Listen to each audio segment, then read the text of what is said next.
বিসমিল্লাহির রহমানির রহিম। প্রিয় সাগরতলীবাসী, আসসালামু আলাইকুম। আপনারা কেমন আছেন?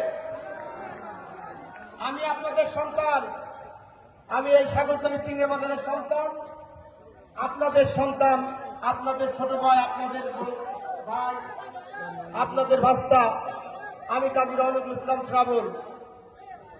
আজকের এই সংবর্ধনা সভা এবং রাষ্ট্র কাঠামো মেরামতের 31 দফা আলোচনা সভায় উপস্থিত সকলকে আমি আমার ব্যক্তিগত পক্ষ থেকে এবং আমার নেতা আগামী রাষ্ট্রনায়ক বিএনপির ভারপ্রাপ্ত চেয়ারম্যান দেশ নায়ক তারেক রহমানের পক্ষ থেকে রক্তিম শুভেচ্ছা বিপ্লবী অভিনন্দন জানাচ্ছি। প্রিয় নেতৃবৃন্দ, আমি আপনাদের এই চিংড়িবাজার গ্রাম থেকে উঠে আমি আমার এসএসসি পাস করেছি এই সাগরতলী স্কুল থেকে। সাগরতলী স্কুল থেকে 2001 সালে আমি এসএসসি পাস করি। তারপর আমি কেশবপুর কলেজে ভর্তি হই। কেশবপুর কলেজ থেকে 2003 সালে আমি এইচএসসি পাস করে আমি ঢাকা শহরে ঢাকা বিশ্ববিদ্যালয়ে চান্স পেয়ে ঢাকা বিশ্ববিদ্যালয় থেকে বাংলাদেশ জাতীয়তাবাদী আদর্শ রাজনীতি, বাংলাদেশ জাতীয়তাবাদী ছাত্র দলের রাজনীতি শুরু করি। দীর্ঘ পরিক্রমায় আমি জেল কেটেছি, আমি সাজা কেটেছি, আমার নামে শতাধিক মামলা। দীর্ঘ পরিক্রমায় দেশ নায়ক তারেক রহমান এবং জিয়া পরিবার আমাকে বাংলাদেশের সবচেয়ে সবল ছাত্র সংগঠন বাংলাদেশ জাতীয়তাবাদী ছাত্র দলের সভাপতি দায়িত্ব দিয়েছিলেন। আমি চেষ্টা করেছি আমার ত্যাগ, আমার পরিশ্রম, আমার সততা, আমার আনুগত্য দিয়ে জিয়া পরিবারের পাশে থাকার জন্য, এদেশের ছাত্র সমাজের পাশে থাকার জন্য। আমি আপনাদের কাছে এসেছি। আমি বাংলাদেশ জাতীয়তাবাদী দল যশোর 6 কেশবপুর আসন থেকে বাংলাদেশ জাতীয়তাবাদী দলের ধানের শীষ প্রতীকের মনোনয়ন প্রত্যাশী।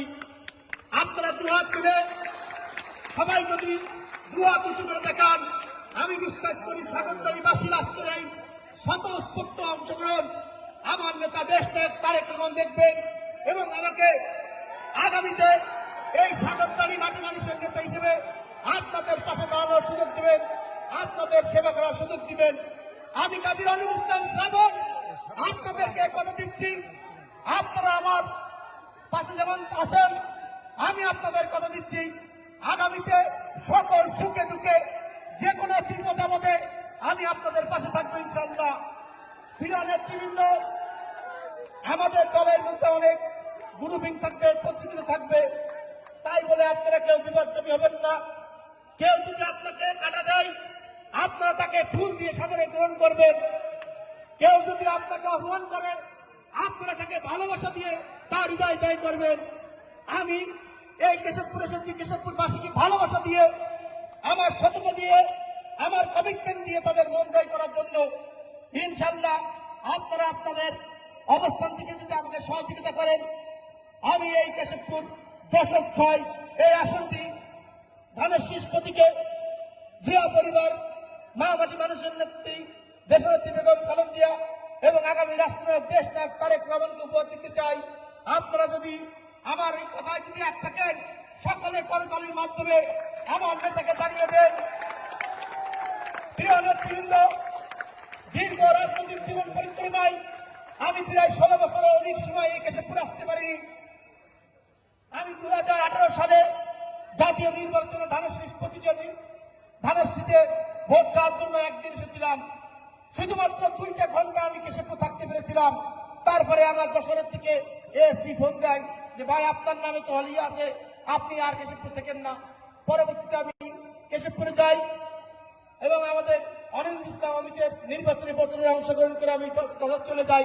আমার হৃদয় কাঁপলেও আমি এই কেশবপুরে আসতে পারিনি, আমার সাগরতলী মাটি মানুষের সাথে মিশতে পারিনি। আজ এসেছি, আপনারা যে ভালোবাসা দিয়েছেন, আমি আপনাদের ভালোবাসার প্রতিদান আমার শরীরের সকল রক্তবিন্দু দিয়ে হলেও রাখবো। আমি আমার আজকের এই পথসেবার বক্তব্য মাতৃভাষা দিচ্ছি, এই কারণে আজকে শেষ করছি। আপনাদের ভালোবাসা আমাকে রাখবেন, আমি আপনাদের সন্তান হিসেবে থাকবো ইনশাআল্লাহ। বাংলাদেশ জাতীয়তাবাদী দল জিন্দাবাদ, মা মাটি মানুষের নেত্রী দেশনেত্রী বেগম খালেদা জিন্দাবাদ। মহান মুসলিম শহীদ রাষ্ট্রপতি জিয়াউর রহমান অমরক, আগামী রাষ্ট্রনায়ক দেশনায়ক তারেক রহমান জিন্দাবাদ। সকলকে ধন্যবাদ। আসসালামু আলাইকুম।